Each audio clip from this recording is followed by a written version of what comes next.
I am here with the brave, courageous, and just the most amazing women of Ireland, and that is the Wicklow Women for Women. And so I just get you to all introduce yourselves. I'm Catherine Monaghan from Wicklow, obviously. I'm Carol. I've lost my voice. You've got a cold. I'm Liz Fitzpatrick. And I'm Ruth. Well, ladies, you're having an event here tonight in the Glenview Hotel in Bray. So what is this event? I want to talk about that, but first of all, who are you, when did you set up, and why? Oh gosh, we're just all normal people, aren't we really? I mean, who happened to meet? And we just got together to talk about women's rights. Yeah, we met at a conference and were sitting near each other, and then went home on the train together and realised that, yeah, we were all fired up, weren't When we? was that conference? Was it November 20? November. Was it November 22? November 12th. And we November shared a 22. passion for women's rights and safeguarding children. And we also decided we wanted to do something about it, not just talk. We actually wanted to do something. I think the Women's Space Ireland conference really just connected a lot of women with similar kind of concerns, similar interests, who then started connecting, and I suppose we were kind of one of those groups. And here we have Patricia. Here's Patricia. As she arrives in. Patricia, you're not a Wicklow woman? I am a Wicklow woman, although I must say I'm a Cork woman because that wouldn't go down too well. And I'm really a Dublin woman as well. But I've we're- lived in we're- Wicklow for 24 years. So you are a Wicklow. Oh, definitely a Wicklow woman. Love it. Yes. Love this group of women. We have great fun, and we're also... there's something really plain speaking about us that I really enjoy. Yes. We know we're women. We know we're mothers. We know the work we've put in. We know the work we're still putting in. And we're proud of ourselves. And I'm proud of you too, ladies. And women of Ireland are proud of you. And actually how I met these women was actually coming to your first event, which was January 23, where you brought a lot of the community together and counsellors to talk about, and professionals. Psychotherapist Stella O'Malley was here to talk about curricular changes around SPHE and just highlighting some of the issues with that and some of the maybe questions that people might want to consider when discussing stuff with their schools and so on. And that really was very well attended. I was an attendee of that. And, I have to say as well that it started at 7:30. If you all remember, I was panicking at 7:25. I said, nobody's going to come. Nobody's going to come. Nobody. And then suddenly people came. So, yeah. People want to talk about these issues, and we want to talk about them, and we want to provide a space for Information. And here they come. so now this event is now to just share information to help people understand what the proposals are for the referendum on March 8th. So we put an ad in the Wicklow Times, and we had a little editorial in that as well. And yeah, so we have a couple of speakers. We have barrister Laoise de Brun, and we have Colum Kenny. Colum Kenny is coming, and then we have some of our own Wicklow women are going to say a few bits, and we have some information leaflets as well. So hopefully it'll just help people just become more informed about the questions that have been raised by the proposals that are going to be in front of the electorate in March. And that's very important too, especially, with the wording in the declaration. And here we have Sarah. Sarah, squeeze in. Hi, Sarah. How are you? Well, Sarah, I'm so grateful for you because you phoned me one day completely out of the blue. You saw my Twitter page and you just phoned me. Yes, I could see that you were a like-minded out there looking for kindred spirit, looking for some company. So A woman on my own. You feel so isolated sometimes, don't you? So I think that was a good call. Yeah, it was a brilliant call. I cried afterwards for an hour. But a lot of women are feeling very alone and very isolated, especially over what is happening at the moment. And I must say, I'm becoming more and more aware of the upset that mothers have at this point, especially with the thought of raising mothers from the Constitution. Yes. And I know Senator Clonan is, to me, the strongest reason for saying no for disability and care. And alongside that are mothers. And I cannot cannot believe the upset that mothers are feeling. Yes. And I'm actually really mad at the government. It could have been a very easy mothers and fathers, women and men, and there would have been a celebration. Yes. We would have all been delighted with that inclusion. So I think it's very unfair, the upset that's been caused to others. Yes. And I just want that noted. Yes. I think they need to go back to the drawing board. I think there's an opportunity to make the Constitution better and bring it forward, but not by erasing mothers, and not by erasing, really important obligations around supporting women when they have children and they want to be with them. It's not a duty. I mean, the word duty, I think that's one thing we could change. We could all agree on that. But I never felt it as a duty when my children were small. I wanted to be there. Well, I think they're normal duties, aren't they? I mean, we do have a duty to our children and to our families. That's all of us, mothers, fathers, everybody. But an updating of outdated language was never offered. No. That included any fathers of the family, any carers, grandparents, guardians, but also kept that state obligation and kept that recognition. But that hasn't been an offer, hasn't it? Yeah. So, And actually, someone asked me a couple of days ago, it was a man who said, but where's the equality for men in that clause? And I said, well, only women go through pregnancy and childbirth, and it takes such a massive toll on your body. It's not about trying to pretend men and women are equal. We're very different. We have different roles. We parent in different ways. But women are the ones who actually bring the babies into this world. And, most women I know want to spend as much time as they can with their young children. And that's totally not exactly. Yes, exactly. Very different. Well, ladies, I'm really, really looking forward to tonight's events and listening to what you have to say. And hopefully we'll see you on Confident Women Ireland and the Irish Political Roundup going forward. Thank you so much. Wicklow Women for Women. Kick off with Laoise de Brun, who is the CEO and founder of the women's rights organisation called the Countess, and perhaps Laoise will tell you a little bit about the Countess in case you haven't heard of the Countess before. She's been spent the last 4 years, I guess, really at the forefront of the battle for women's rights in Ireland, and has been doing really inspirational stuff over the last 4 years. So first up, I'll hand over to Laoise.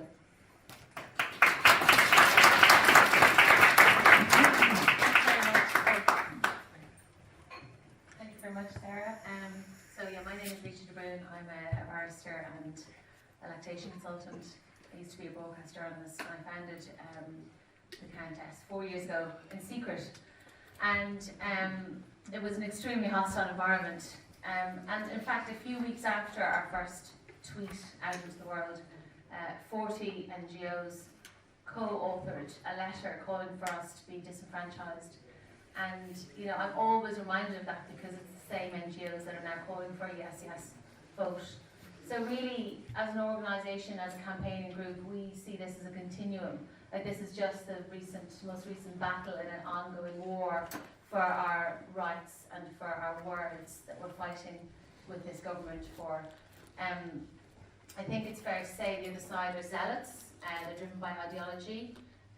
In fact, they tried to delete the word woman from maternity protection legislation, and they would have actually gotten away with it. They would have succeeded in an incredibly aggressive move. They were going to strip the word woman from maternity protection legislation retroactively, which is incredibly aggressive. It was just that we spotted it, our language and legislation team spotted it, buried in a post-COVID bill, miscellaneous workplace balance, miscellaneous provisions bill. So, I mean, in terms of this referendum, their argument seems to be that by removing the sort of old-fashioned language of 41.2, that somehow, we're all going to be transported to some kind of Scandinavian nirvana. It's risible, but this is what they're trying to tell us. And in reality, in Ireland, Irish women are doing, it's almost a full-time job, a second full-time job, because most women are working full-time. So they're doing 38 hours of unpaid labour at the home every week. And this amounts to double the hours of caring that men are doing and more than double the hours of housework. Now, when we look at the rest of Europe, this puts us really at the bottom of the league. in terms of what women are doing in Europe. So around the same level of unpaid labour as women in Malta and in Romania. And by way of contrast, you know, in Denmark, women are doing 16 fewer hours a week. And I feel like this must be a really uncomfortable truth, you know, for our government. It must be a little bit embarrassing, because like their whole objective seems to be kind of promoting Ireland as the most progressive little country in the world on the global stage, and you know, this doesn't look good. But you know, rather than actually do the hard work of trying to work policy in that addresses this structural inequality, you know, rather than do that and maybe have the state step up and shoulder some of this burden that's placed on women, you know, instead of that, they're trying to erase our recognition, the recognition that's inherent in 41.2 about the importance of the contribution of women and what women do for society.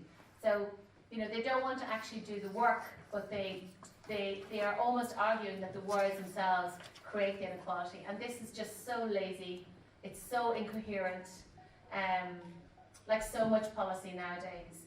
And it's really kind of rearranging the deck chairs, but not actually tackling the problem face on.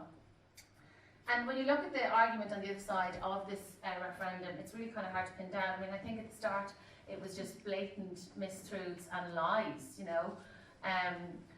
For example, this idea that Article 41.2 says a woman's place is in the home. I mean, that's just obviously not true at all. They've kind of rolled back a little bit on that now, but now I think we've kind of segued into this fuzzy, feel-good, meaningless language. You'll hear slogans that say things like, we need to reflect a caring society. We need to reflect a more inclusive society. You know, we need recognition of care. I mean, none of that actually means anything. It doesn't actually mean anything. And I feel that what it's doing is it's creating a smokescreen. And behind that smokescreen, they're going to strip mothers and women of rights and of recognition.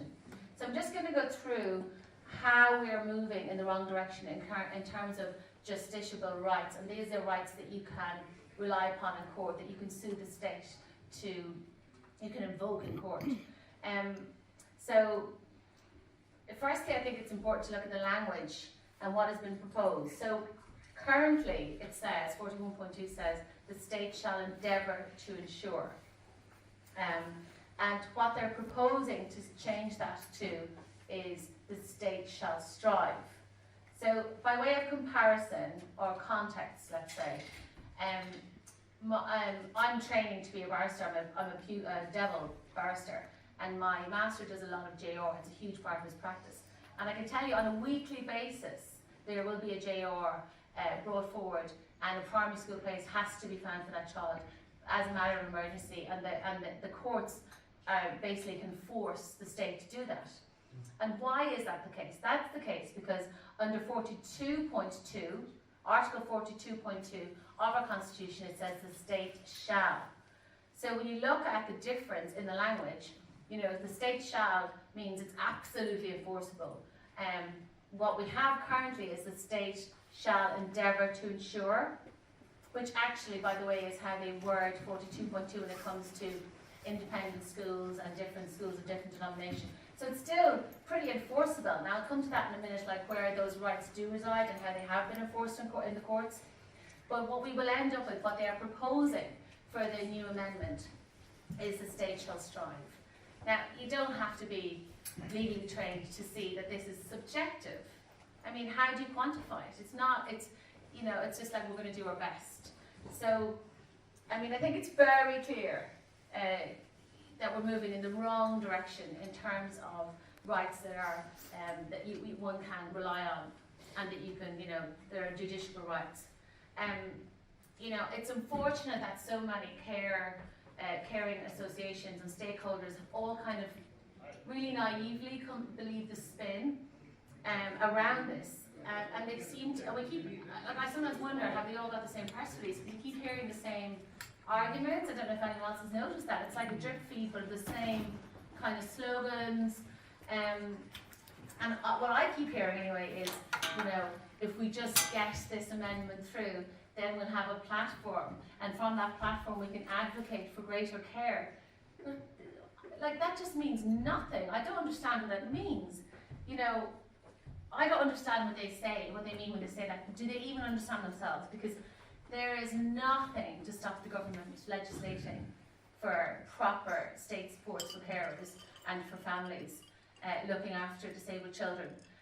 You know, they could do that tomorrow. There's absolutely, it has no relation whatsoever to the Constitution. And like, the reality is they haven't. They could have done. They haven't legislated in that regard at all. And not only that, you know, they have refused to ratify the UN Convention on the Rights of Persons with Disabilities. So I think it's important to judge them by their actions, not by their words. And the other argument that you'll hear is that the 41.2, you know, achieve nothing other than to hold women back. I mean, we don't even need to really go there. It's very obvious that women have never been held back by 41.2. We've had female Chief Justice, we've had female presidents. You know, it was totally unrelated to the marriage bar. The marriage bar was something else entirely. Now, just looking at in terms of the rights that have been found to reside in 41.2, you know, what has it really done for mothers and for women? So there was the groundbreaking Murphy case, whereby a part of a tax provision was struck out for being unconstitutional because married couples were discriminated against in terms of the tax code if one of them was a stay-at-home parent. Also, there's a case called L and L, where the then Chief Justice Finlay said, I'm just going to read it out, this is not fully verbatim, but basically he said, if a court is assessing maintenance or alimony payments to a wife post-divorce, it should exercise its duty under 41.2. So clearly there's very, very strong rights that are enforceable in 41.2 if the court has a duty, an explicit duty there.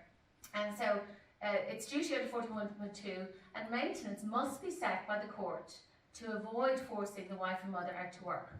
So this is policy in Ireland, and it really does protect women and children and the family home post-divorce. And I would say, by way of context, like, that is not the case in our neighbouring jurisdiction. In the UK, if you've given up your career, you've sacrificed your career to raise your family, your husband moves on, has a new relationship, the courts will not rule in your favour. You will have to go out and get a job. So so it has been really a protection and a safeguard for women in this country, and it remains so. I also hear as well that, you know, this other slogan that I keep hearing is, you know, all families should get the same recognition, and all families should be equal. It's not fair that families aren't equal. It's not fair that my family isn't equal. It's simply not true that if you are unmarried, that you don't have the same rights, or your children don't have the same rights as people who are married. And there was a very recent case, which I'm sure you all know about, the John O'Mara case. And I just did a radio interview where the advocate on the opposite side said, you know, and the O'Mara case proves that families that didn't marry are discriminated against by the Constitution. And I found that quite shocking, because it's actually the opposite. It's entirely the opposite. So with John O'Mara, he was unmarried, and he wanted to claim, after the sad death of his wife through breast cancer and COVID, he wanted to claim the widower's contributory pension, WCP, in order to look after his three dependent children. And his application was refused at first instance because he didn't qualify. Now, the WCP legislation is very unusual. It's really an outlier. There's very few pieces of legislation where you'll be treated differently if you don't marry. You know, it was just one of these kind of ones that hadn't been legislated, hadn't been dealt with yet by the courts. And so this is obviously a test case. And so he didn't qualify under the legislation because he didn't satisfy the definition of widow or widower or a civil partnership, a civil partner under civil partnership. And he and his children, they were joined in the application, and they challenged the decision, and it went all the way to the Supreme Court, and they challenged the validity of that particular part of the provision, section 124, so section 1. And they said their application was, their argument that they ran was it infringed their rights of equality under the Constitution and under the Convention. So the way sort of equality cases work is there has to be a comparator. So you have to say that you're discriminated, because someone that you would be in the place of is treated differently. You're treated differently than, say, this person. That's how you should be treated. So they said, basically, they argued that the comparator was a qualifying widower and his family, who would have qualified under the legislation as it stood. And what's interesting about this case, I think, is initially they assumed that he wouldn't be able to run the case on his own. It would have to be his children. That his children were protected under the Constitution as the children from an unmarried couple, but he wasn't, because he was an unmarried husband. He was the husband, but not married. And this is where it gets interesting. It was the Supreme Court who actually adjourned the case, and they said to his counsel, we're adjourning it to give you time to resubmit your submissions, change your submissions. So they were helping him and correcting him at first instance, and what they said was, no, there are grounds in the Constitution for your argument to run on equality, not just your children's. So what they said basically was that, going back in the case law to sort of Bordu Tola, which is one of the kind of seminal cases which said that unmarried fathers didn't have the same rights as married fathers, they actually said that it should always be interpreted that it's the same as a married couple.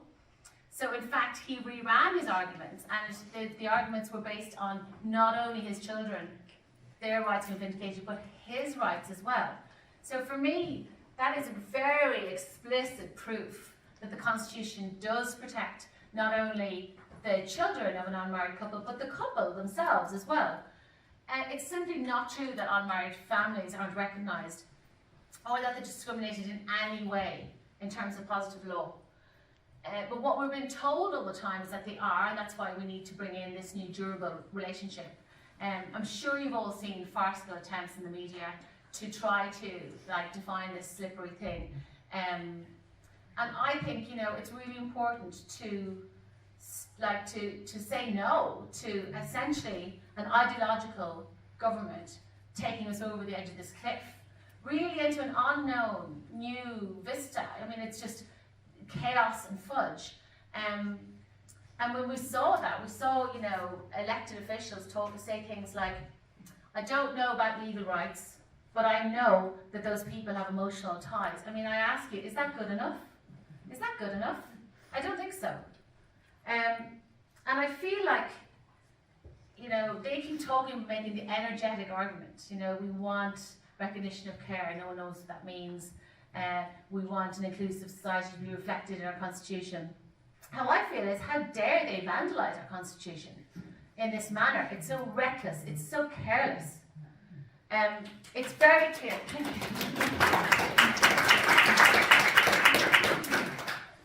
It's very clear we can't trust this government with women's rights. We can't trust this government with children's rights.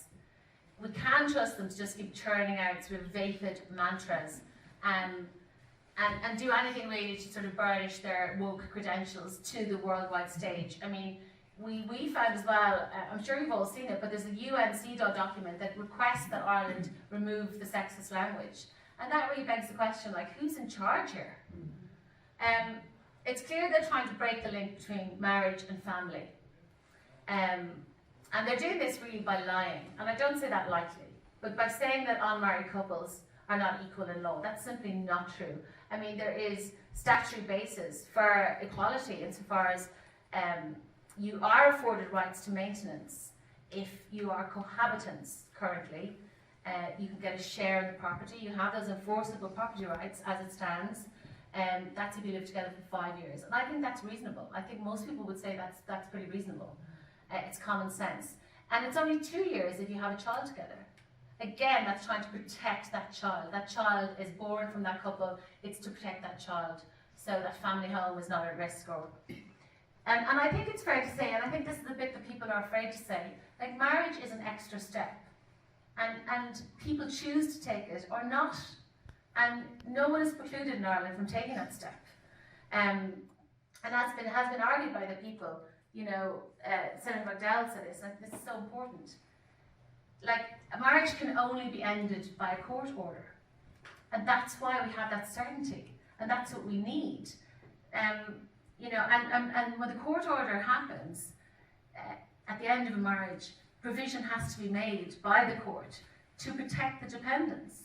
So that's why marriage is more than a durable relationship.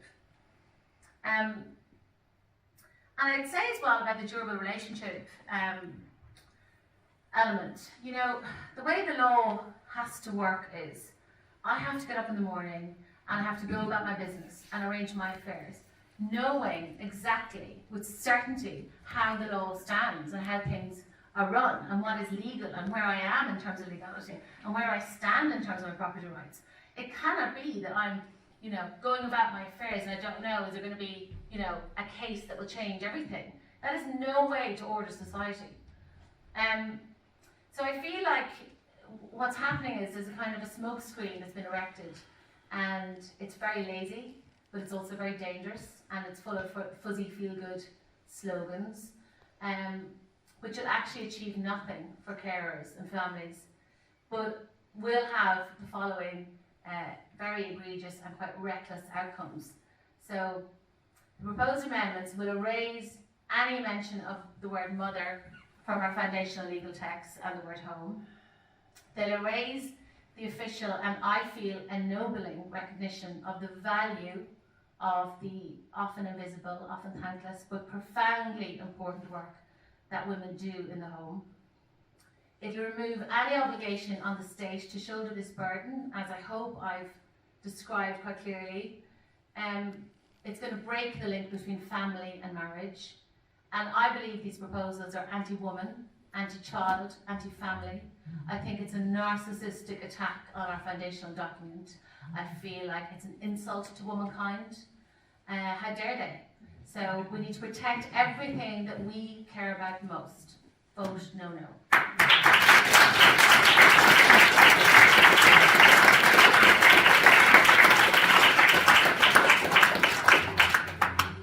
Thank you, Alicia. That was fantastic. So I think we're going to go to our next speaker, and then we're going to have some Q&A. So get your questions ready. I'm sure there'll be lots of questions.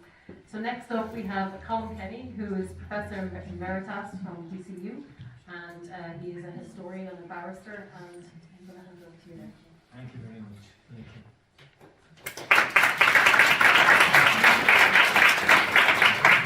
Thank you very much, and I'm honoured to be invited here this evening by Wicklow Women for Women. I think on the basis of something I wrote.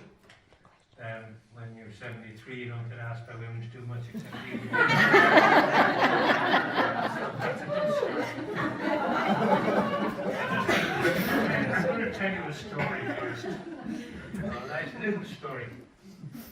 On a dark night, the 14th of October 1882, on the corner of 51st Street and Lexington Avenue in Manhattan, in an evangelical nursery and children's hospital, run by people who didn't think too much of Irish women, especially if they were Catholic Irish women, a little boy was born. His mother couldn't afford to pay, so like any other woman there who couldn't afford to pay, she would be expected to wet nurse a child as well as her own baby. And if her baby died, she'd be expected to wet nurse two babies for a few weeks. The little boy's mother was an immigrant from Ireland who was working as a domestic servant. This was a rotten job in New York. If you've read Bad Bridget, you get some idea of what it's like. High death toll.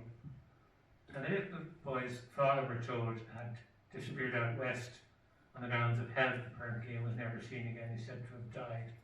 Whether or not he was married to the little boy's mother is not certain. There's never been any evidence of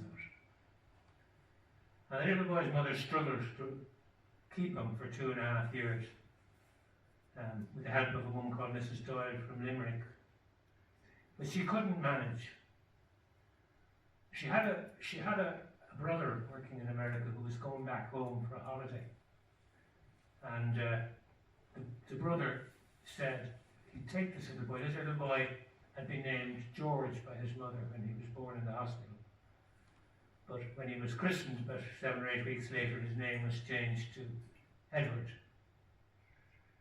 So Edward de Brun was taken by his uncle at the age of 2.5 and brought back to be reared by a bachelor uncle and an ailing grandmother who would die before long in a labourer's cottage in County Limerick. Now it's not too surprising that when Edward de Brun became an Taoiseach, Eamon de Brun, and drafted the 1939 Constitution, that you find in that Constitution a provision that says the state recognises that by her life within the home, woman gives to the state a support without which the common good cannot be achieved. The state therefore shall endeavour to ensure that mothers shall not be obliged by economic necessity to engage in labour to the neglect of their duties in the home. That is now seen as outdated. Some people see it as sexist. Some people see it as offensive.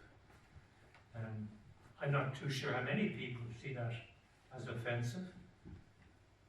In addressing it, if they wish, the government could have rephrased it perhaps and said that either party in a relationship, one of them should, at least not be forced by economic necessity to work outside the home. I would think that was rather progressive. But I think I'm not a progressive because apparently anybody who disagrees with the government on this has been defined as narrow. In a world in which everybody has to take sides now immediately, you have to be pro-Palestinian or pro-Israeli, you have to be pro-gay or anti-gay, you have to be one thing or the other. I prefer not to be so certain. I prefer to look at the arguments, and I take a particular interest in, I always have in the Constitution, because I think democracy, and we can see it again now as we saw, we didn't, but in the 1930s it was happening. It's a very fragile flower, we can't take it for granted. Ireland was one of the only, I think, half-dozen democracies left in Europe at that stage. And around us now, democracy is under threat. And we have to take seriously the foundational document of our state, which is the Constitution. The first time I became involved in canvassing for anything constitutionally was over 50 years ago, when they wanted to take the special position of the Roman Catholic Church out of the Constitution, and I was in favour of that. And I've taken different views on different issues, but in recent years I've become concerned by a trivialisation and toying with the Constitution, by proposals that look to me, and I don't like the term virtue signalling, but they look like public relations. The blasphemy thing, were we really going to influence the Pakistani, Mujahideen in the mountains of bordering Afghanistan by what a Fine Gael amendment of the Constitution was doing? I don't think so. Lowering the age of the president, who had called for that? People called for reform of the Senate, and then they brought in a proposal to abolish it. It's strange behaviour, to be honest, and it's not good for a constitution, I believe, to toy with it like this. It ultimately lowers its esteem. We need to change it, but we should have a serious conversation about how to update it, when to update it, and we should be clear on what we're doing. And on some occasions they have brought forward legislation in advance of the change in the Constitution, which defines precisely what they had in mind would follow the referendum. On this occasion they haven't. So we have these bizarre terms, one of which has already been mentioned, like durable relations. And I'm wondering, if a guy is happily married but also has a couple of misses happily all his life, are they durable relationships too? Could those women have a right to the family farm as much as his wife had? I think that would be an interesting debate to have in rural Ireland at the moment. And the term carers that's been thrown around is not even used in this proposal. Actually, when you unpick the proposal, it's very strange. It uses the word care, but it doesn't use the word carer. But let's pretend it uses the word carer. There is no definition whatsoever of what a carer means. It seems to be only somebody within the family. So I'm against the proposal, and I'm against it because I think it's basically public relations. We can vote no to ensure that the existing provision in the Constitution that supports mothers will not be removed from it. The provision under threat requires the Irish state at present to try and ensure that mothers don't have to work outside the home because of economic hardship. Now, as recently as a couple of hours ago, I was on Drive Time Radio with Junior Minister from Fine Gael, Jennifer Connell McNeill, who was saying this never had any impact and has no legal consequence.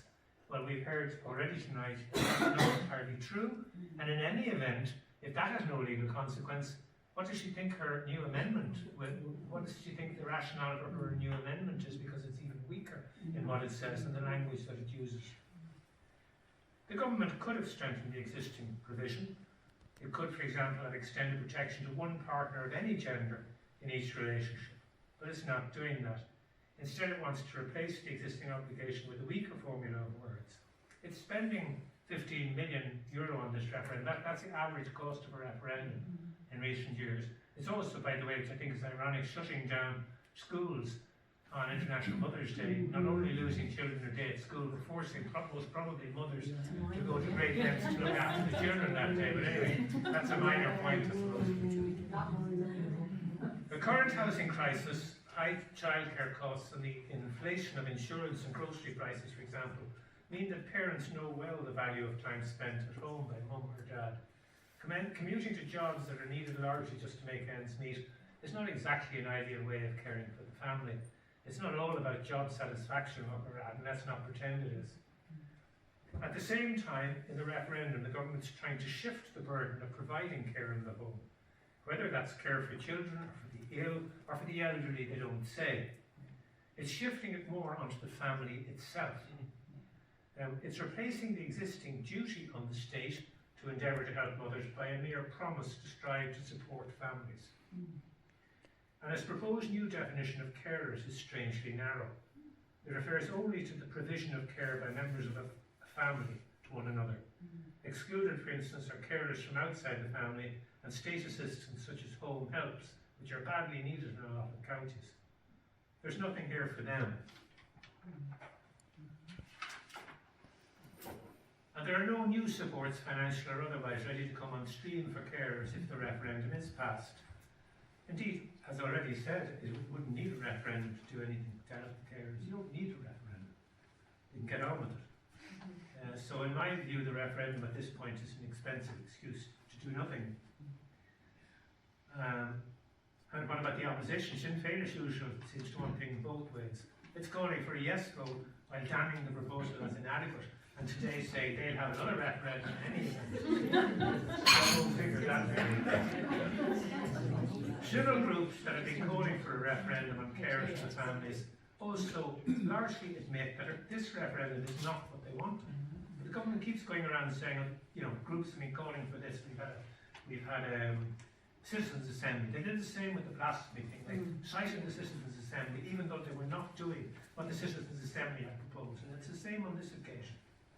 Now, in this context, I have to say, I find it pathetic that certain rights organisations and women groups who know that the referendum is weak are going around saying it's a step in the right direction. I think they're denying political reality. Nothing else is going to happen before the general election. The only direction this referendum is going in is towards that election. The government wants to be able to say it's done something, but it's done nothing but weaken the right of mothers. Now, just a couple of final points, because I'm eager to hear what people have to say and to ask. As already said, there's been disinformation put out by a couple of ministers. I wouldn't like to call it lies, but they have at least two ministers I'm aware of going around saying, along with some other campaigners, that the Constitution says that a woman's place is in the home. This is entirely untrue. And in 2018, in a report for the Irish Human Rights and Equality Commission, it was pointed out that there is an argument from the papers of drafters of the Constitution, including Emma De Valera and John Hearn in particular, that the provision did not intend to either confine women to the home or to limit the rights of women. And in a case called Sinnott versus Ireland, Miss Justice Denham, who subsequently became Chief Justice, in her dissenting judgment said that Article 41(2) does not assign women to a domestic role. It recognises the significant role played by wives and mothers in the home, she said. And this recognition and acknowledgement does not exclude women and mothers from other roles and activities. And, you know, this is not about putting women back in the box. I mean, where are we today? I mean, you know, this is not about anybody saying women have to stay at home. I want full rights for women. I have 2 lovely granddaughters growing up in the world, you know, and I want to see them treated equally. I don't think recognising the special position of mothers, or indeed of fathers, threatens them. And I'm perfectly clear that they think anyway that mothers have a special position, in though it doesn't exclude either mother working, in fact. So, you know, there's a lot of stuff going on here that you really have to wonder. Now, there's been suggestions here already of agendas. I don't know, and shy away very much from conspiracy theories. People have their own reasons for wanting things. I prefer to disagree with them politely. I think when the government brings forward proposals like these, wasting public money, 15 million euros is a drop in the ocean according to government ministers these days, but there are people waiting for life-changing operations at the moment who would like a cut of that money, and they could do something substantial with it. So, you know, I do think when you get these kind of proposals brought forward, citizens should stand up and say, you know, this is not the way to do this. Why, for instance, even if they wanted to do this, do they not bring it forward on local election day or something like that? And you have to ask, it's about striking a pose, it's about public relations, and maybe it's about other things too, but whatever it's about, I'm going to be voting no on the 8th of March. So thank you very much.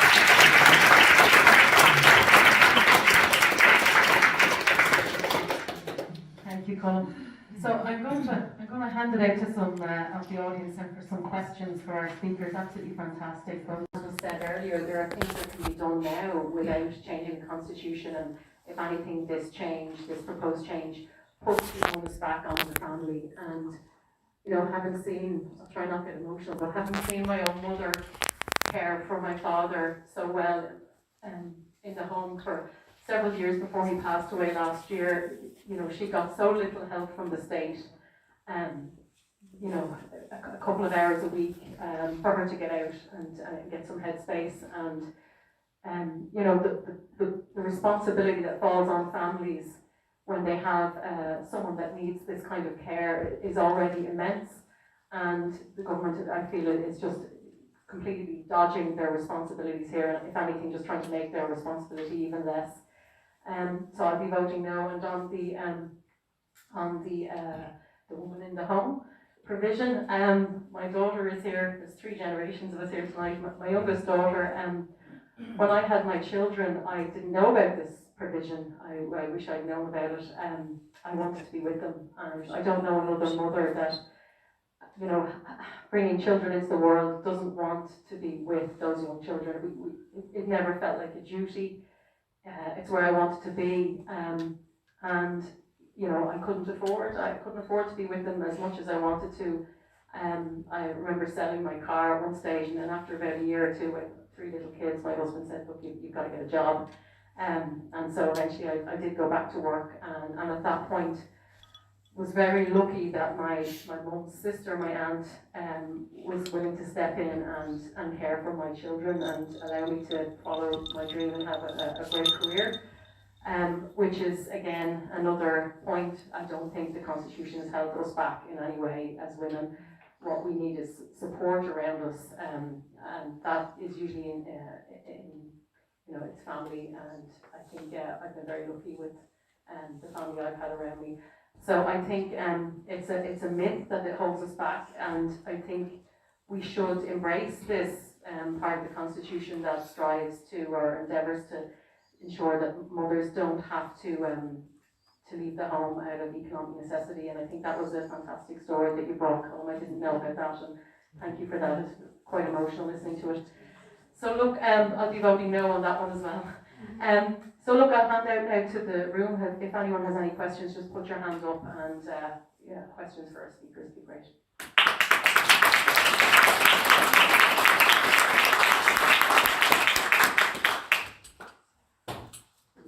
Just go ahead. Will I bring this one? Just share. Yeah. I suppose I'd just like to know, in terms of like legal precedent, so we know that there were government interdepartmental meetings last year. There were 16 meetings, I think. There's apparently 64 pages of minutes and notes on those, which Senator McDougall tried to get through FOI, Carol Nolan tried to get through a PQ, and the Minister for Equality isn't releasing them because he says it's too close to the referendum, it could change our votes. So I'd just like to know, what is the precedent for a referendum to the public where we are being asked to vote yes or no, where we are being denied the information on what our yes or no means? Has this ever happened before? Because, like, I voted in other referendums and I was clear when I voted yes in 2015 or 2018, what would happen with that yes. But with this, I'm being asked to vote yes, and I have no idea what impact a durable relationship will have on, as you said, inheritance, if there's an extramarital relationship, all of that. The care seems, they're saying it'll bring in supports for carers and families, which my reading of it, I can't see how it'll change anything. So, like, is there any precedent where the public have been given so little with which to vote, and yet there's almost unanimous from the government to say, just trust us and vote yes, but we won't tell you what yes means? Like, is there any precedent?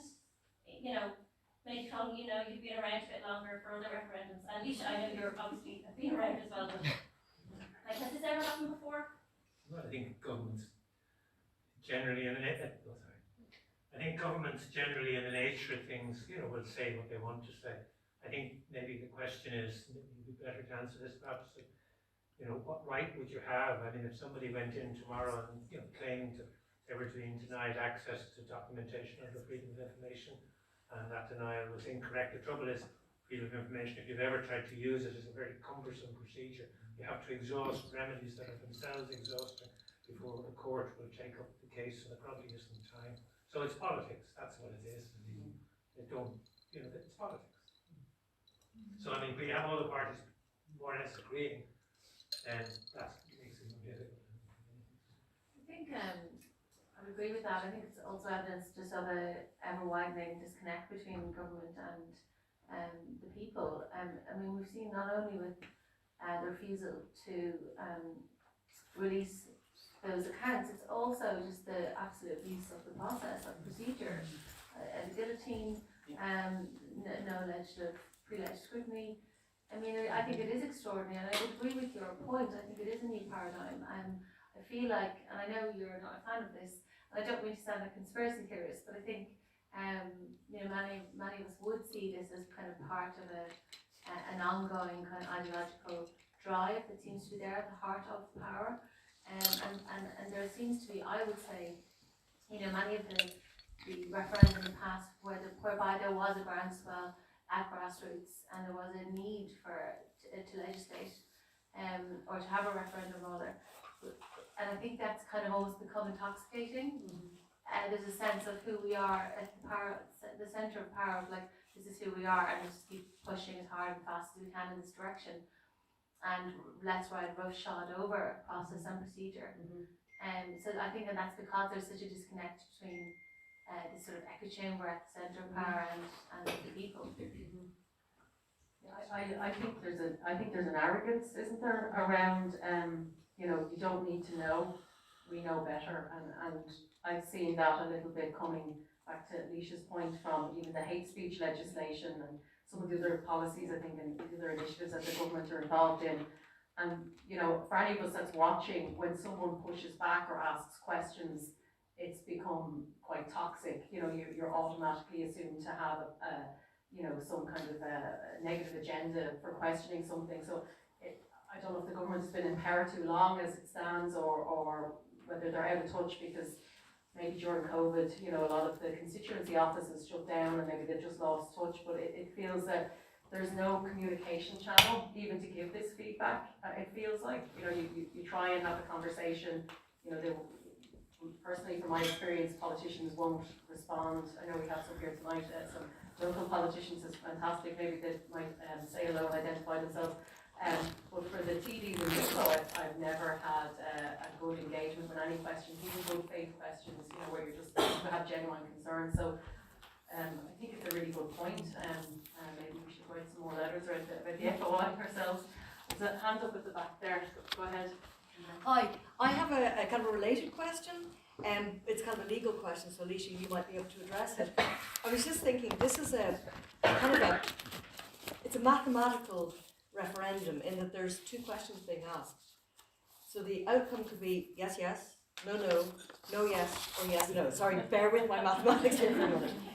But it suddenly occurred to me, what happens if we vote no to changing the definition of the family and yes to the care part? The government would then be enshrining in the Constitution that only the family based on marriage will they strive to support. Is that what? I mean, Lisa, it just occurred to me that I was like that could be an outcome. So we're kind of like, it's like blind man's buff or prisoner's dilemma. Like we don't know what way people are going to vote. So I don't know whether. I mean, I'm not saying I'm obviously a no, so cards on the table. But if somebody votes no, yes, and if everybody votes no, yes, that's what it'll be. It'll be enshrined in the Constitution that the government will strive to support care within families based on marriage. And the rest of us can swivel. So I don't know what you think about that, Alicia. Is that something that could be? Yeah. I mean, would you not think that at one point the Attorney General did like look at all there's only 4 possible outcomes out there? Yeah. It's not that hard. Yeah, exactly. But I mean, or one would hope that that's what's buried in those minutes that you won't release. exactly. That's what I'm saying. That's what's related to the other question there. That the legalities of this doesn't seem to have been thought out very well.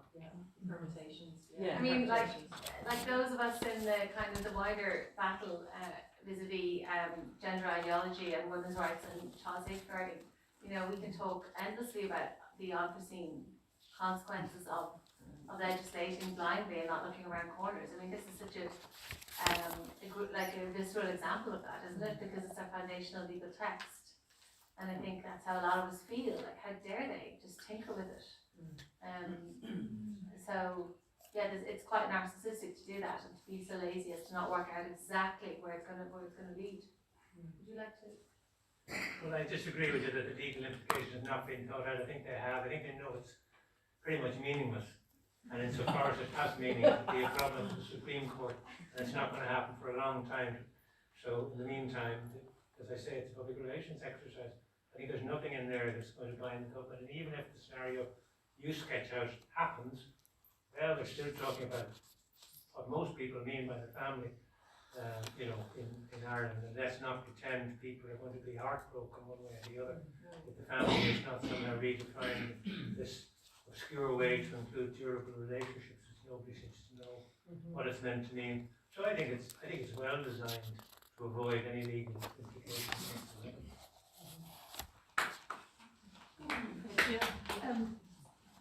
Can we just explore a bit about why the government has moved the Supreme Court appeal to April? And can you tell us a little bit more about that case? The carer. So maybe you might want to you probably know a little bit about that case, Alicia, to give people in the room the background. So actually it's the same counsel for both O'Mara and BM and another. And so BM and another is a case that's coming to court. I assume it's taken years and years, and these cases tend to. And it will be heard eventually by the Supreme Court in April. There was a determination handed down that said that they would in fact allow the hearing rather than in front of the Court of Appeal, which is kind of like the filter system really. It used to be that cases went straight from the High Court to the Supreme Court, but now they no longer do, and very few cases will be heard by the Supreme Court, and they have to kind of meet a threshold. And so in their determination they said that this case was one of those cases that was of such public policy significance, public interest, and what they said specifically was that one of the questions that they're looking at was whether or not Justice Hyland was correct when she said that Article 41.2 did not confer obligations on the state to provide for mothers who looked after disabled children. So this is a case whereby a woman who spent her whole life looking after her disabled autistic Down syndrome son had her carer's allowance docked because it actually is means tested. So based on her husband's income, her care allowance was docked by €85 a week. And she's finally getting her day in front of the 7 justices of the Supreme Court. And I believe it's no coincidence whatsoever that just as that determination was handed down and a date was set for that hearing, suddenly we have a very rushed date for our referendum, because we were all trying to prepare on the ground for this referendum. We knew it was in like this electoral cycle, but we just didn't know when, and suddenly it landed. We couldn't quite believe it was so early, and then suddenly it all started to make sense. The jigsaw pieces came together. Now, like a lot of things in life, you can't kind of prove the causal nexus, but I don't think that's a coincidence. I think that's the case, really. Next question. Yeah, go ahead. My name is Kieran Hogan, and one of the reasons I'm here today is because my wife is at home right now taking care of my two daughters. She's probably breastfeeding them to sleep, which is a duty in the home I can't do.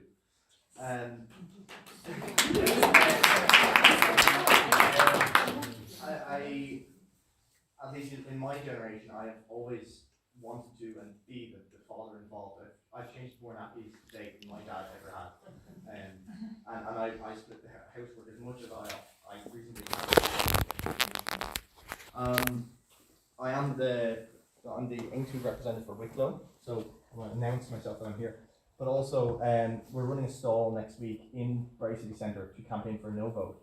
But my question to you was, what can we do in this room that would be the most effective at getting the word out there? Because I think there was a recent poll that 50% of people did not have a clue what this referendum was about. And I fear that they're going to go in and just see lots of yes propaganda, which is blatant lies, and they're just going to say, this seems like the thing that everyone's doing, I might as well click yes, and that's going to be our big problem. So do we go about it on social media, in person? Do we wave flags and banners?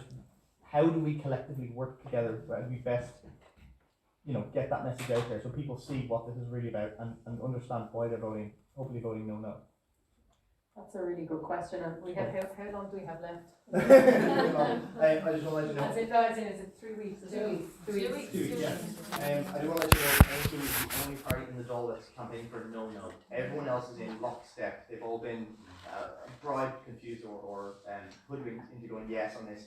And the fact that everyone in Dáil is following government and there's no opposition is quite shocking. So it is going to be a ground effort of people, normal citizens who really have to rise up and get this message out there. We're not getting help and we're not getting funding like a lot of the NGOs are as well.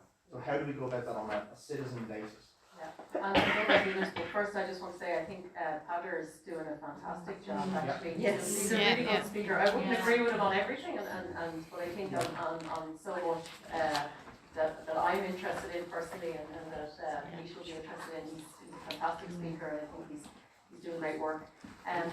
With 2 weeks left, I mean, personally myself, I try and speak to as many people as I can. I was up in the gym last night and I asked the lady I've come to know up there, how are you voting? Yes, sexist language, and by the time we got in the car, she was voting no. So, and she's gone home to have a word with her daughter as well. So I think we need to talk, and we've only a couple of weeks left. We need to talk as much as we can. Lots of us here write letters. We need to keep it up, and we have some great women in the audience as well. I don't know. Hopefully, Estelle might put her hand up, who's been on the radio and had a couple of opinion pieces published. So. I think every little helps, but I'll hand over to Michelle. I would just second that. I think conversations in real life are really powerful. Actually, I just want to say as well, thank you, Jane, too. I mean, you've got the courage of your convictions, on this matter, and also aim to have brought forward our legislation. It's kind of a tangential thing, but I just wanted to show how kind of brave you are as a party. Like you've, everyone privately has been saying we don't agree with the men put in female prisons, but they're not prepared to say that loud, whereas Paddy will go in there and make a speech and bring forward that legislation, so thank you for that. In terms of getting the message out,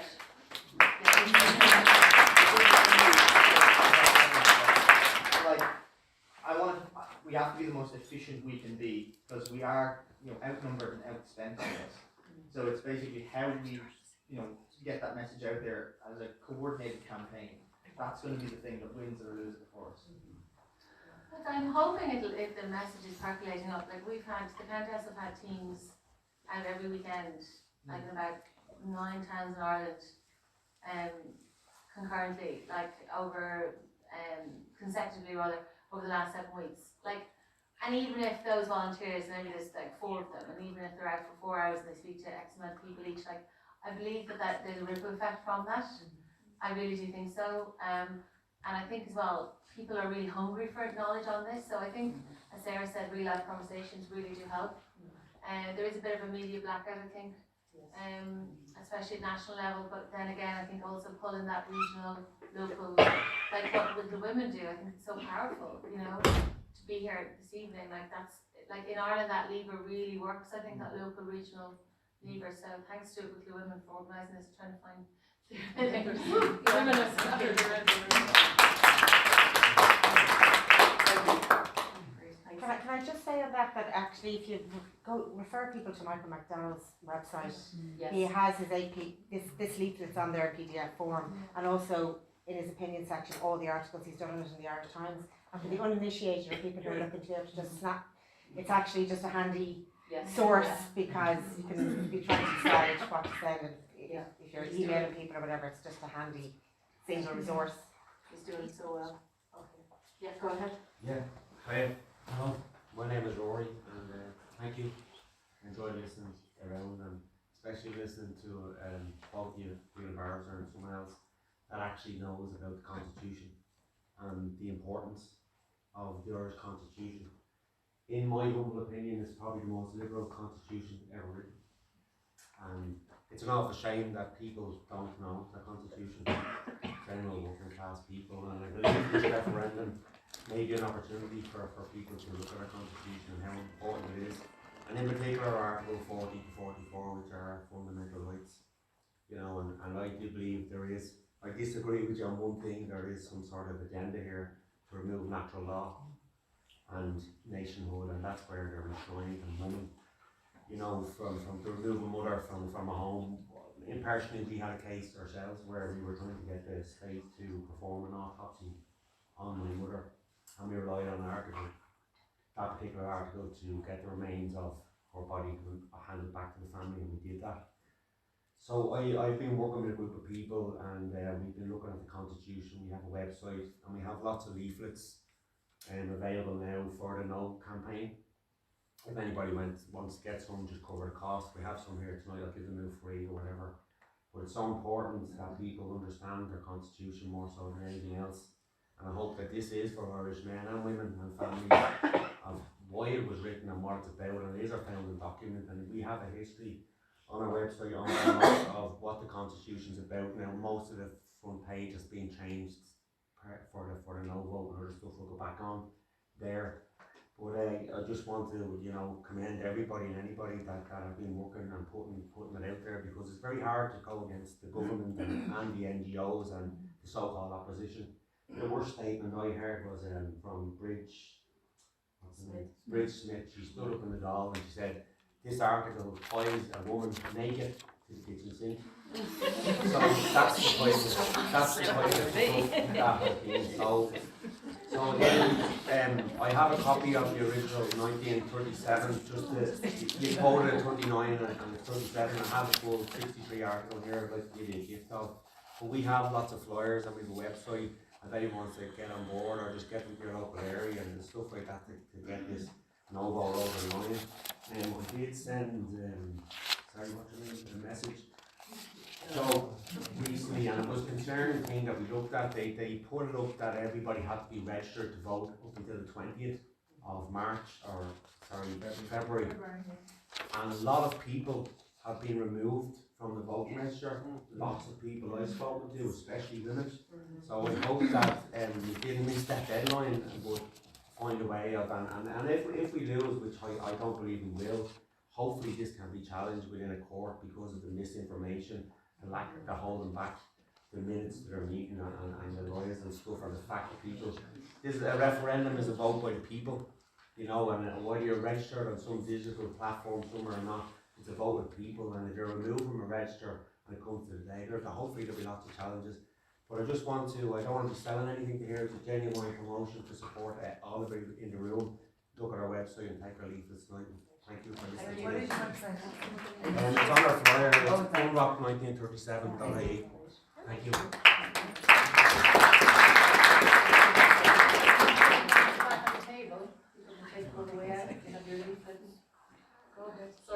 I do two quick fire and one question. Go ahead. How many members does Countess have? Why do you want to know as a matter of interest? Very lovely leading question. Sorry? No, why do you want to know as a matter of interest? It's a kind of, to me now, I'm not involved in this. We're okay, we're on to It seems quite a pointed question. I'd like to know why. I was just going to follow it up with how many members do the National Women's Council of Ireland have, because for reference, I think you probably have an awful lot of members between you two guys in this room that are an awful lot more representative of women than the National Council. That's for sure, My real question, I don't trust Roderick O'Connor, I don't trust man who gives 2.7 million for mother and baby homes to LGBTQ+. What is the knock-on effect of removing mother from the Constitution in terms of surrogacy and men who decide to breastfeed and whatever else we have at the moment? What's the legal perception of mother by removing it from the Constitution, given it's the only reference? Maybe I'll hand over to Alicia first, might have some thoughts on that. Like I don't want to sound like a conspiracy theorist, but I think I would align with your notion that, you know, there is a wider, I don't even want to use the word gender. Like I feel like people genuinely believe that what they're doing is good for society. You know, I do feel that, and I think that and often in the left, and you know, I'm a lifelong lefty, like it's about where your compassion coalesces. And I feel like I was on this train, but then the train kept going and I jumped off. That's how I feel about it. And so I'm not prepared to go where I've stopped, which is really the coal face, like the sharp end between the conflict of rights between women's rights, child safeguarding, protecting the family. Protecting the family is protecting children. I mean, it's the same thing, really. Anything that makes a family more secure is good for children. So I'm with you on that. I don't. I'm appalled by the very ideological drive towards what will be the most lax commercial surrogacy laws possibly in the world. There's no need for it. It's ideologically driven. Family laws are perfectly well suited to surrogacy. And again, like with these issues, you just hear a lot of slogans. You know, we're not recognised, and we have to. You know, and all the kind of first-person testimony. Like it really is an MO, isn't it? How to get things through. And going back to my point about where compassion coalesces, I mean, that's what they're trying to do. They're trying to make it about compassion, but for only one actor in a scenario. So I would always think, well, what about the child there and the child's rights? You know, and it's unbelievable to me that we're going back blindly to as a place where children in 20 years' time will say, well, I didn't consent to that, and I didn't want to be raised in that manner. I didn't want to be a surrogate baby. I wanted to be with the mother, i.e. the woman who birthed me. So I would agree that we are going to uncharted territory with this, for sure. Yeah, and just on that, I think you know, one of the implications. About 3 years ago, I came to discover the 2015 Gender Recognition Act, whereby a man could have a female birth certificate, says he's a woman, and I feel a little bit betrayed by the government, and I think that's where my suspicions come from now. I think people were coming from a good place when they did that, but there's so many implications that if you really believe that sex isn't real and doesn't matter, and that it's just interchangeable, I think there are implications then when you look at like the word mother trying to be removed from the Maternity Act and the word mother trying to be removed from the Constitution. You know, we don't understand. I don't think we understand really the implications of some of these decisions. So I think you know, again, it sounds conspiracy theory, but when you start to look at the last, I think 6 or 7 years of policies and some of the things we weren't consulted on, you know, the Gender Recognition Act, probably no one in this room was aware it happened, and then we see kind of like the FOI meeting and it's being hidden. So I don't think we really understand where some of these outcomes are going to land us until you get there. You get the other side of it and you see men in the women's wing of Limerick Prison, and you know, there's a case coming up now, Barbie Kardashian, I think is going to court in April, which is a man who was in the the women's wing of Limerick Prison and threatened to rape and murder two of the women inmates, I think, or maybe the prison guards. And so, I mean, like, I think a lot of us are kind of now starting to go, we do need to be allowed to question some of these things that are happening. I think there was a question at the back. Sabrina had Sabrina, you had a question. It's not much of a question. I just want to let you know, last week I attended a roundtable discussion, and I thought it was a roundtable discussion where you had people from the no side and the yes side in UCD last week, and it was full of academics who were all on the yes side. And just to give you a conclusion, what the yes side are saying, they kept going on about what was happening in the laws that were put into place, such as, women who got married weren't allowed to work in civil service jobs. But these were all government laws and government policies put in. It was nothing got to do with the article of the Constitution. So they're confusing a hell of a lot of these things. And the other thing is, they kept talking about women in the home. They haven't read the bloody Constitution. I'm dyslexic, I can read it, and I'm just like, it's infuriating. And put it to a conclusion, one of the speakers said, after we asked questions, we only had 15 minutes out of the 2 hours for it to go to the floor, because we had them presenting for 10 minutes each. There were 6 speakers, that was an hour. Then 45 minutes of them sitting around a table going, blah, blah, blah, yes, I agree with you on this point, but didn't actually want to open it up to the audience. And I was also told not to record it. I'm still waiting on the recording for this particular event, and it was promised to me that'll be arriving on Monday, but I sneakily recorded it. I'm actually writing an article about it at the moment. But the other thing was, one of the speakers also said, I don't agree with the new wording that they're putting into the Constitution. However, I don't want to be the one to having to write it to change it, but we should vote yes.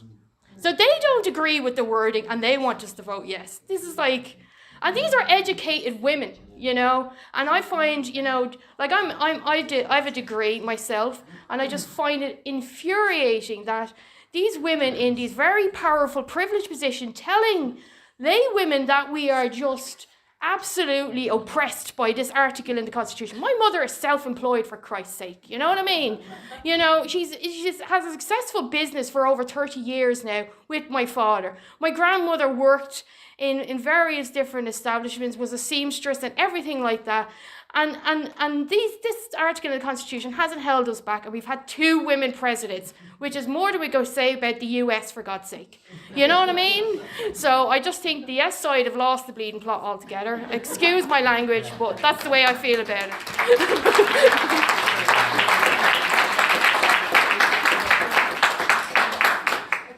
Anyone can follow that, but sorry. Well thought. So next up, I think, are we going to go to Catherine just for 5 minutes? Yeah. Patricia. Yeah. So I think you're going to come right and speak now. Yeah. For Patricia. Can everyone hear me okay? Yeah. Yesterday I was down in the University in Waterford at a debate. Myself and another woman, Colette Colfer, were on the no side, of course, and I'm happy to say that actually by a very significant majority the no's won the debate, which was really heartening. It was very heartening because there were a lot of students there, and there were well over 100 people, maybe a lot of students, a lot of young people. So anyway, I'm just going to give you my speech from the debate, and I'll try not to talk so fast because I was under pressure to get it all in 5 minutes yesterday. You take your time. Anyway, okay. So I am the woman in the home that our Constitution speaks of. I've been a stay-at-home mother for the past 18 years. I'm also a feminist. I believe that women should have the right to choose how they live their lives, and I wouldn't support a constitution that said otherwise. The work that women do for their families is often unseen and unacknowledged, but it's critical to a healthy society. Men and fathers play an equally critical role. My own husband is here. But Article 41 is about the provision of care, and research shows that more than 90% of the work of caring is done by women. I have one son. When he was 10 months old and I was due back at work, he was still breastfeeding during the night. And for anyone here who wasn't a parent, that's really normal for a baby of that age. So most women who return to work after the standard maternity leave are still tending to babies during the night, and it's exhausting work, but very rewarding, of course. A survey actually as recent as this week has shown that 69% of women given the option would choose to stay at home with their children if it were financially possible. And I suspect that until now, many women were unaware that the state actually had an obligation to help them do this. And I wonder why the NWCI and other feminist organisations haven't been informing them. So I stayed at home with my baby, and we took a hit financially, but honestly I felt like I was doing the most important work of my life, and I still do, and the Constitution says that I was doing work without which the common good cannot be achieved. But everybody around me, even strangers, would ask, when was I going back to work? We're so conditioned to believe these days that working outside the home is the natural and superior choice that I regularly had to justify my decision. I think we've become somewhat detached from our instincts and from what used to be simple assumptions, like that the ideal person to care for a child is his parent, that breastfeeding is best, that mothers are different to fathers, that children will be better off in their homes than in creche or after school care. These have become inconvenient truths and controversial statements to make. Inconvenient truths in a society that values the interests of big corporations, economic productivity and consumerism over social well-being. But like it or not, they are truths. So much has changed in the world, but our biology, the fact that women are the ones who have babies and who are primed hormonally to nurture them, that hasn't changed, and the basic needs of babies and children have not changed. A 2017 study in Ireland sought the views of children themselves about childcare. A whopping 99% of children said they wanted to be with family or a childminder after school, with the majority specifying they wanted to be in the care of their parents. Women and children have specific needs and wishes, and it's not sexist or old-fashioned to acknowledge this and to endeavour to meet those needs. I don't want the recognition of women and mothers and the home to be removed from the Constitution or replaced with gender-neutral waffle so that we can pretend that the workload is shared equally. The fact is, in Ireland, as in many other countries, women do the majority of the work in the home. Men weren't doing an equal share in 1937 when the Constitution was written, and they're still not. Article 41 doesn't say that I have to do this work, and I'm repeating Colum and Laoise here, but I think it's worth saying again. It doesn't say I have to do this work, or that I'm the only person who can do it, although if you listen to various NGOs and politicians and the media, you'd be forgiven for believing that the Constitution has me chained to my kitchen sink. It definitely doesn't. So, as former Supreme Court Judge Susan Denham said, Article 41.2 does not assign women to a domestic role. It recognises the significant role played by wives and mothers in the home, but does not exclude women and mothers from other roles and activities. Essentially, as it stands, mothers have a choice enshrined in the Constitution.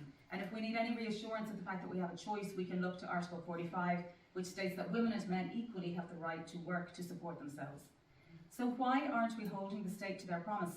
It should be possible for every family to choose for a parent to stay at home with their children if they wish. There is plenty that the state could do in terms of policy, benefits, tax breaks that would not require change in the Constitution. Instead, we're spending millions of euro on this referendum over an amendment which, as far as I can tell, will make life better for nobody. It removes the small nod to the vital contribution that women make to Irish society, and in fact, it's hard not to see some connection with other attempts to remove the words woman and mother from legislation and public health literature. And it's not only women and children that the state would like to disregard. Irish human rights and equality experts have said this week that this amendment is unlikely to provide any new enforceable rights or services for people with disabilities or their carers. On the contrary, it potentially compromises the rights of people with disabilities. And again, I would recommend listening to Tom Clonan, as Sarah said, he's well worth listening to. If the goal was inclusivity, we could have added other primary caregivers or carers. That would have respectfully covered mothers, fathers and other carers too, and it would have kept the state on the hook to support us. The proposed amendment is not good enough, and it moves us farther away from rather than closer to the ideal. I'll be voting no.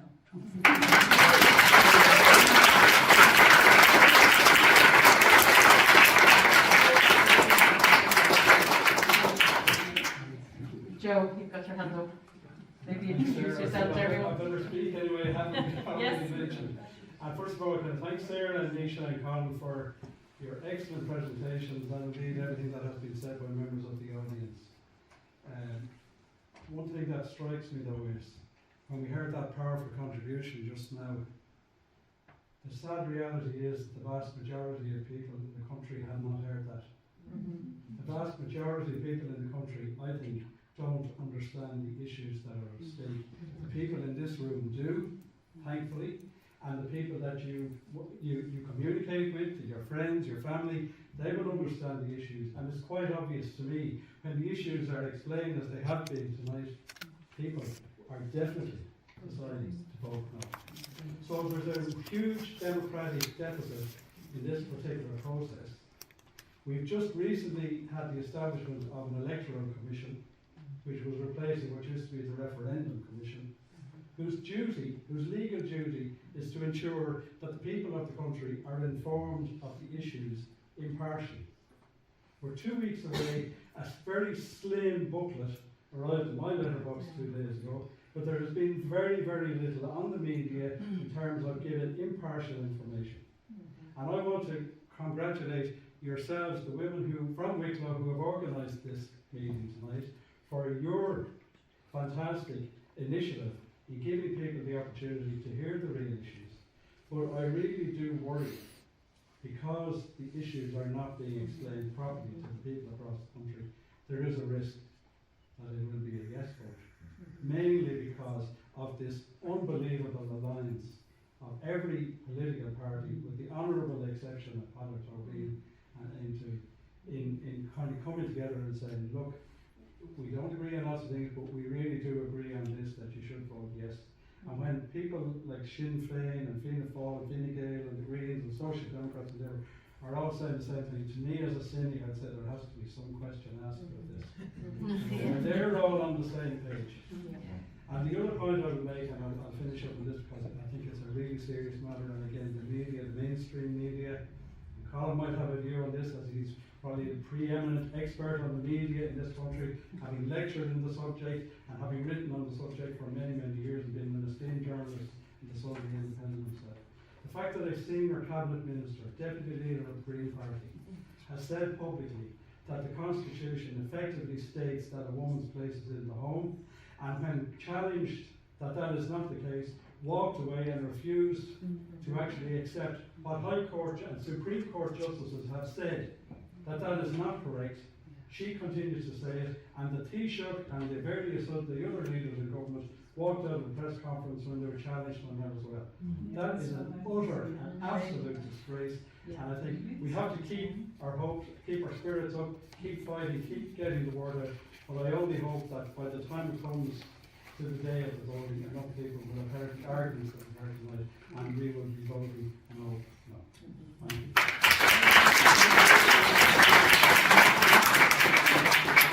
Thanks, Joe. Does anyone want to have any comment on the disinformation topic?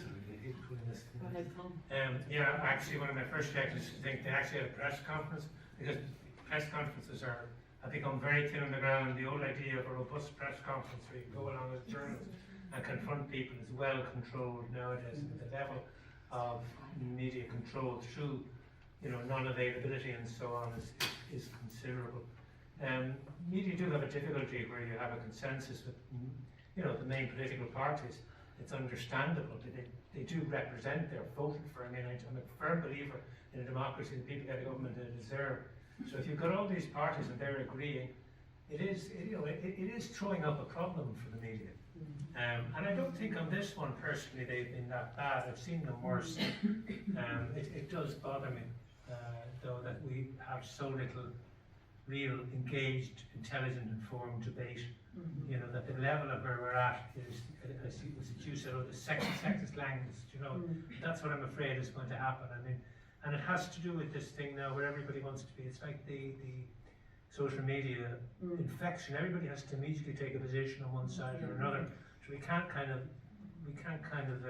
unpick what's actually going on here. I mean, I understand people who, knowing the historical context of people like Eamon de Valera and John Charles McQuaid, know that they were very much of the old school in relation to women's rights and so on. That's the historical reality. But we have to look, that's one aspect, what we have to look is what actually documents say and what particularly proposals say. And while I try to restrain myself from the conspiracy angle, I mean, you have to wonder, are there things going on? I mean, I do remember, and I voted totally in favour of the gay marriage, But I was in Dublin the night of that, referendum result. It was a great celebration. I went up into Dublin Castle and so on. But then I watched a parade in which the trucks of the multinationals like Google and so on featured very prominently. And I couldn't help wondering, was the government introduced this legislation to please the multinationals as much as it did to create a more liberal environment in Ireland? We have always had this problem. I mean, I remember Sean McBride years ago, I knew him, and he said to me, if you want to influence anything in Ireland, get publicity abroad. And we are a bit craven like that, and we like this role we now have of, geez, the only country in the world that voted for gay men. We're the liberal, we great lads, and there's a bit of that, I'm afraid, sometimes. So I don't know where the motivations come from, and I'm not going to be able to unpick that. All we can do is try to argue the argument and have some hope that the Russian proverb is true, that one word of truth can outweigh the whole world. Go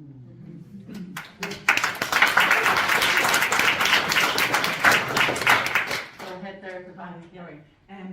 Just something to throw into the mix as a suggestion if people are looking for debates on this, because I agree with you. I don't think the media have been too bad, and I think people should podcast the drive time segment. I think get on the RTE website between Colum and the Minister. It was particularly good. I thought Cormac Howard did a very good job as well in terms of zeroing in on the fact that the Minister mentioned various pieces of legislation, and he then made the obvious point, why do we need constitutional change then? And she tried to obfuscate and get around that, but he kept going back to it, and he said, why do we need it? What's the point? Look at how much we've achieved without this. But there's another source that I would recommend. I listened to, you can watch it on Oireachtas TV, and I'm not sure what the date was, but they have all the Shannon and the Dáil debates, and it's well worth watching the full segment with Tom Clonan, who is a man of great courage and would definitely be in the liberal camp. He talks about his son and his personal issues against this referendum. Senator Ronan Mullen, a man with whom I have never agreed on anything, and it's a mind opener for me.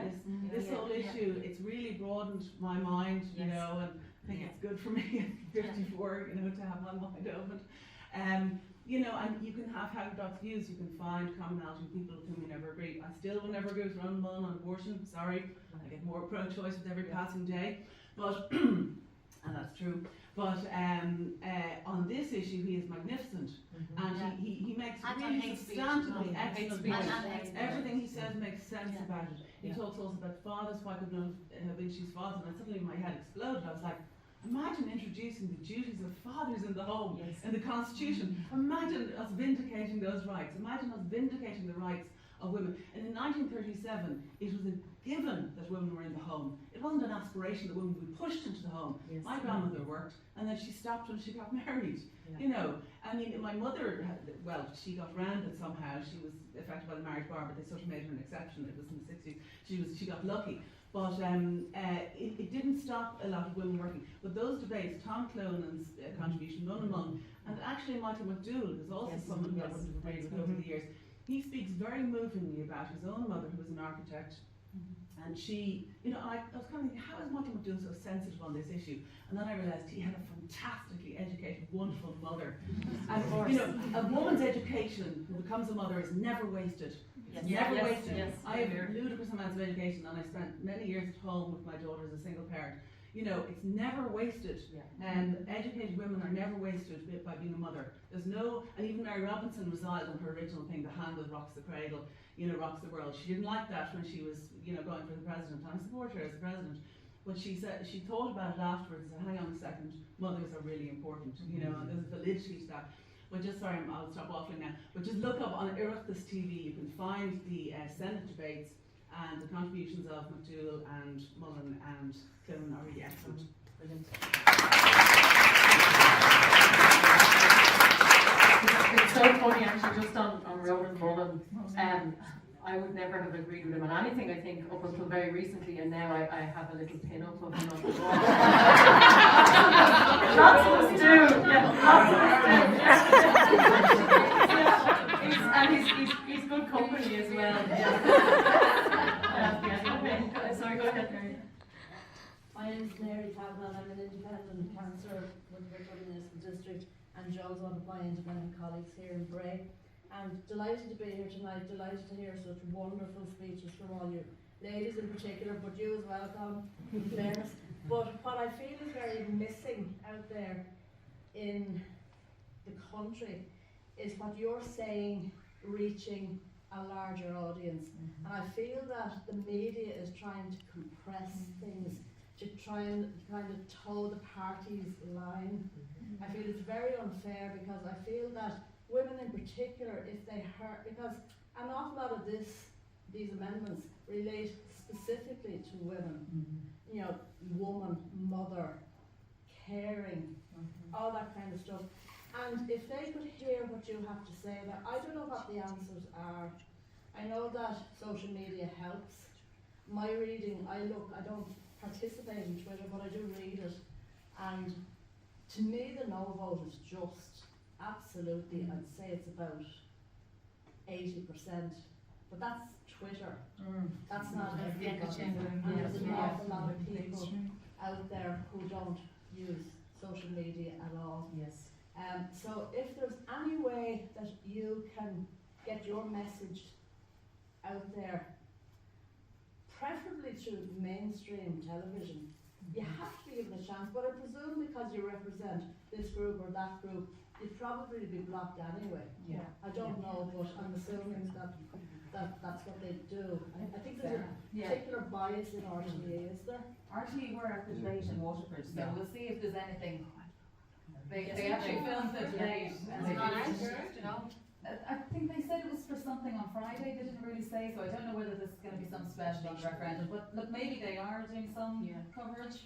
I hope so, because when I was growing up as a child, anytime there was anything, and my parents were, quite interested in politics, and I remember they always said that if one side is allowed to speak, the other side is allowed to speak. Now, it struck me on Monday night on Frontline was that we had two men speaking for all these women. Yeah. And I just think, I asked them, so Mum was in, as I said to you when you arrived, Mum was in the audience there asking a question, and I said, why are there two men speaking? And they said, oh, we normally have four, but they said, we hadn't got the time. And then I said, like, where are you getting your speakers from? And they were like, oh, we just couldn't get people to get on. They didn't know that actually I had applied and I'd spoken to them, and they said, are you an activist? And I said yes, and they said, well, then you can't come on the show. So there's this weird thing going on where they're obliged to cover both sides, but they don't want anyone who's kind of up to speed, and actually has been in the detail and is able to articulate some of the reasons why the no vote is the vote that we'd be recommending. I don't know, Estella's here. I don't know, Estella, if you want to introduce yourself. You've had some coverage, and I think the one that you had on the radio then wasn't put up. It was the only segment that wasn't put up online. So there's definitely been some weird things happening. But there are difficulties for broadcasters as well. I think they're searching around on the social media thing. I got invited to do the op-eds in the Examiner and the Indo on foot of what I was writing on Twitter. So you always think that you are just talking in an echo chamber, nobody's watching, but there people were reading. I was contacted and invited to those op-eds because they're actually crying out for people who can write whatever. So I would say writing letters is really important, because if they're deluged with no letters, they will reflect that in the letters pages, that they will put up a body of those and only a few from the S side, if that's the way the ratio is. So it is important to be saying this stuff on social media, in the real world, get letters in, be writing to your TDs and whatever. When I got on to Pat Kenny, yes, that it didn't go, I can only assume that it didn't go the way they expected, and it was 8 days before it was actually put up. All the other segments from that Pat Kenny show were put up. There was nothing legal, there was no issue with anything that was said. So why did it take 8 days? Luckily, somebody did record it and did put that up on YouTube. So they were basically shamed into putting it up. News Club was shamed into. Did you seek an explanation? No, I didn't get any explanation, and anyway, it is but what I'm saying is, like, there's also, I was meant to go on Niall Boylan, but Niall, he's quite right wing, and he has a huge following, a lot of listenership, and I would have thought that would be in place if you had a good argument from the yes side, that you would definitely want to reach these they people. won't go on. And I was meant to go on whatever day, and Niall Boylan himself called me and said that they had gone through so many people and nobody from the SI would come on. So broadcasters are then left, but they can't, like a broadcaster like him is left that he cannot do it because it's the law that you have to have regulations, you have to have broadcasters must give equal time to each side. So they're shutting, what they're doing is effectively shutting down the discussion. Or Or they're only putting forward someone who they feel perhaps is going to come with another label that then it would be easy to dismiss. Well, it isn't even that. They're, by refusing to go on to there's no debate. Then Niall Boylan cannot have me on because there's nobody from an equal, an opposite from the other side. It's shocking. So it's absolutely shocking. Can I just say from the Wicklow Women for Women, we were delighted when one of us ran the Wicklow Times and they were delighted to put our ad on.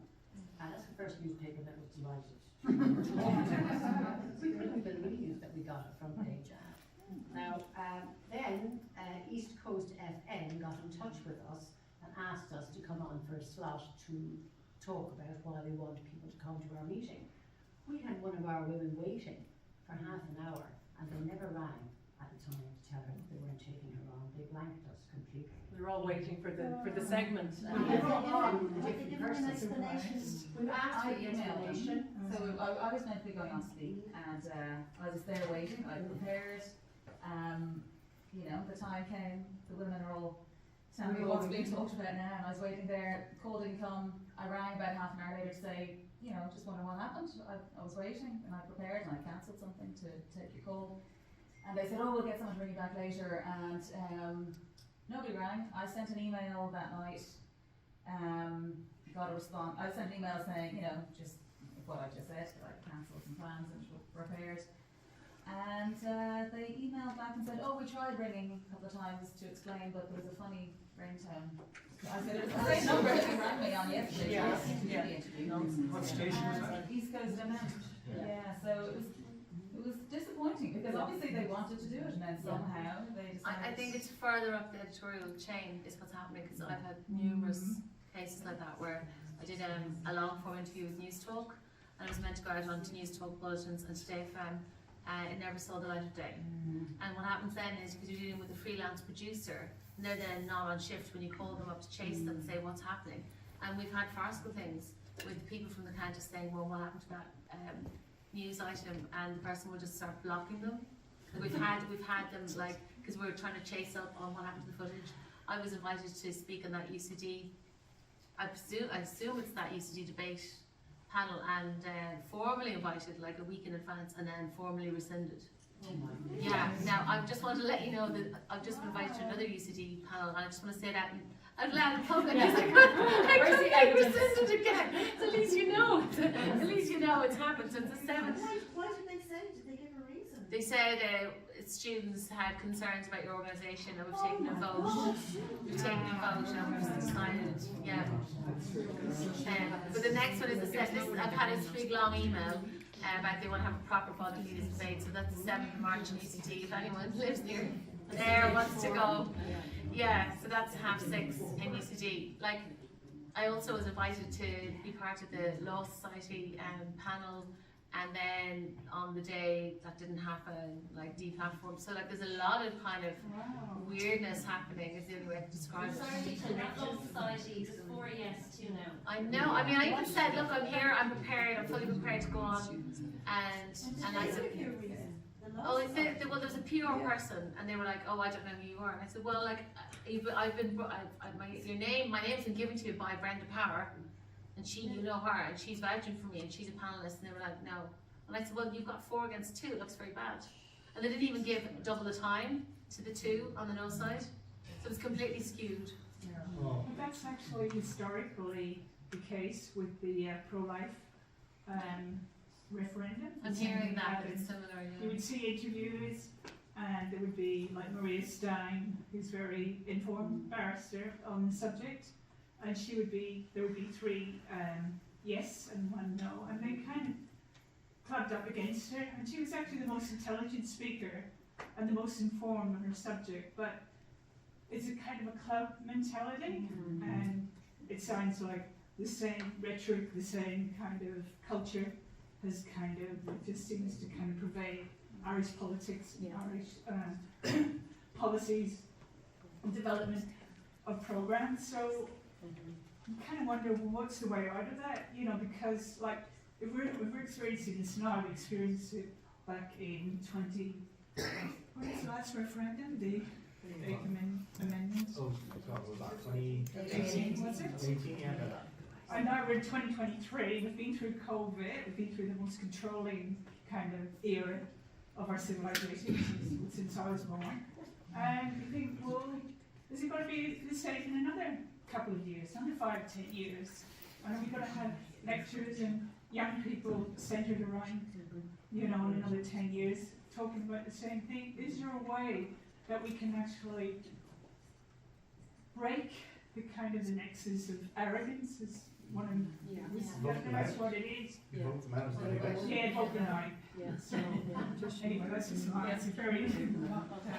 But thank you for sharing your passion and the work that you've done. It's very commendable. Thank you. No, thank you. I think I saw a hand up at the back that I feel like. It was just a comment in relation to the media. Yes. I heard Sarah Holmes on the news talk the other day, and she was an advocate for the yes vote, and she was saying a woman's place is in the home, and she found it misogynistic, and she had free reign on it. I'm just listening to people saying they can't even get a debate on it. Yes. Yeah. But she's a news talk presenter. Yeah. And she was allowed to. Yeah, But information in relation to a woman's place. Yeah, and there's questions too. I rang, is it Pauline McKenna or Patricia McKenna?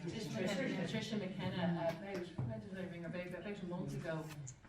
Just for anyone that doesn't know, and I'll probably get this wrong, but she took a case, I think around the time of the divorce referendum. She was voting yes for divorce, but the government had given something like $500,000 to the yes campaign, and she said, look, this is not fair, and it's non-constitutional or whatever. And she took a case, and she eventually won. There was a few cases, and so that whole referendum commission was set up, able to, print some badges, let's say.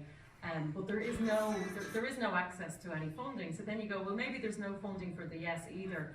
But when you have something like the Women's Council, who are something, I think, 95% government funding, and even if you were to just approximate the staff wages for 2 or 3 months, canvassing and campaigning, the bunting, the events with the teas and coffees, and if you were to even just approximate that, it would come to more than, I think, anyway, more than 4% of their revenue.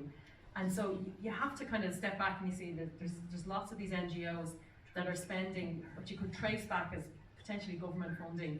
So I think there's a coverage issue where you see that the Broadcasting Authority says that, in these cases that there has to be 50-50 coverage, and also there's questions around the spending and the funding, the routing of government funds into these campaigns.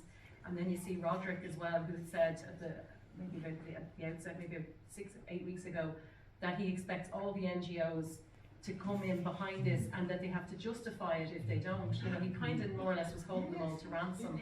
And then quite quickly they all came in more or less and said, yes, this is great. So it does feel like we're up against it. It's very sad. I mean, it's back to like what you were saying. It feels like you can't have an opinion without someone getting really overly offended. It's like it's a kind of okay. As I said to the woman last night when we were chatting, I said, if you're going to vote yes, I said, we can still have a laugh up here at the swimming pool. But you see so much of it now that you don't disagree with me, you're the worst in the world, and it's sad. So I think we just have to keep going and just show people that I don't agree with you, but doesn't make me the bad guy. You don't get change without a lot of hard work. If you are in it for the long term, there are certain things you can take on, but you may not get very far. But certainly in relation to broadcasting, I mean, I would say if it's a broadcast you feel hasn't given an equal amount of time to your side, you can certainly go to the broadcasting complaints body. I've sat on that myself and was on it for a while, and they have to look at that, and it is fairly strictly enforced now. The way that is defeated sometimes is precisely what you said, that a side will not go on deliberately to torpedo, because that makes it very difficult. It doesn't prevent broadcast going ahead. They can go ahead if they've made a reasonable effort, but it looks very odd then the programme. And the broadcaster gets heat then, because why wasn't there somebody on the... In relation to the expenditure, well, public expenditure in Ireland, I mean, RT isn't half of it, isn't even 1% of it. I mean, really, I can't help. And I hear all this stuff about RT. I mean, the list of bodies, I'm sure you could add another list of, where public money is spent in questionable ways, is legion. But in relation to this kind of expenditure, you can go to the controller and Auditor General, possibly, or if they're not subject to, presumably, funding ministers. And you can certainly make an argument, make them awkward, make them justify themselves. You may not get very far. I mean, some of our policing bodies, such as the Standards in Public Office and so on, are just, the legislation is hopeless. I mean, built in loopholes everywhere. But there's no other way around it. I mean, that's what we have to do, and it's very difficult. I have a question for you actually. I didn't realise you sat on that authority. Like what I'm seeing being played out is that they are meeting their obligations, statutory obligations for impartiality, but they are trying to only have people who have a certain perspective to bring forward the no vote. So perhaps they're trying to frame it as a more traditional Catholic viewpoint, whereas a lot of us in this kind of contested umpire space are progressive or more left, or we come from a more second wave feminist viewpoint that kind of centres motherhood, which I think is an emergent kind of theory really of feminism. And like that's not getting aired, but they're ticking the box because they're saying, well, we've shown both sides. But is there any way to force that? Well, first of all, I think that's a terrific point. And some of that's just laziness and ignorance on the part of people who just couldn't be bothered, and they like, kind of. We love the old back kick of the Catholic Church. We can't get it. I'm not saying there aren't things there that still need to be addressed, but like we love these old cliches of Ireland. So there's a bit of that. Ultimately, you could. It's a much harder case to it can be made. I find the Irish Times letters page very interesting at the moment. Now, I know Sean O'Flynn, on dismissing me once referred to a few fluttering letters in the Irish Times. He wasn't adverse to writing them himself, and I've written a few in my time and thought, when will I grow out of this? But it is interesting to see the calibre of the letters of the moment, and the quantity of them must be considerable for so many to be getting There's in. a few of the letter writers in this room. Published, some published, yes, very good. Is there any other questions then? Can I just ask a quick question? I don't know if it's answerable, Risha, maybe it's some kind of legal or Colum. Is there any, it's never happened before, but is there any legal mechanism by which some kind of injunction or something by which a referendum can be stopped? Because all the due process is not being followed, not only on the Kenna principle, the NWCI funding, the FOI. Now I know this precedent for FOI is not being released in advance of referenda. But the amount of the lack of transparency in general, the lack of pre-ledge, the guillotining, the refusal for amendments, all of these, everything put together, to me, would read like a mistrial. Yes. And is there any mechanism, privately or publicly, that a a referendum would just be stopped. And Senator one thing on that. Ronan Mullen said when the Justice settled when it's all over, there must be an inquiry, but why let it happen? Yes, in the yeah. first place? And I should add one extra thing, because I think thinking about injunctions too, because I'm furious with them taking up mothers. Mother and baby rights I consider to be human rights, and it's our only provision. And so I'm thinking of, could I get an injunction on mothers to take out an injunction, actually. So I'm with you on that, and I'm delighted to hear what you'd say. Yeah. I'd say the mechanism would be judicial review, and like you could arguably then go for interim, relief, because it is time sensitive and you need something to stop that it can't be, righted. Some wrong can't be righted by damages. So in that regard, judicial review would be suited to it. It's just finding, like, as senior counsel and starting the process in time, and the clock is ticking down, and it's not. A few people in this room, I think, have tried to find, counsel in the past. It's not that easy. I think what I've learned is that barristers, by the virtue of the work they do, are kind of myopic. They are just focused on the cases on their desks. Didn't John Waters take out a judicial review against the government in relation to the COVID restrictions? And was all publicity.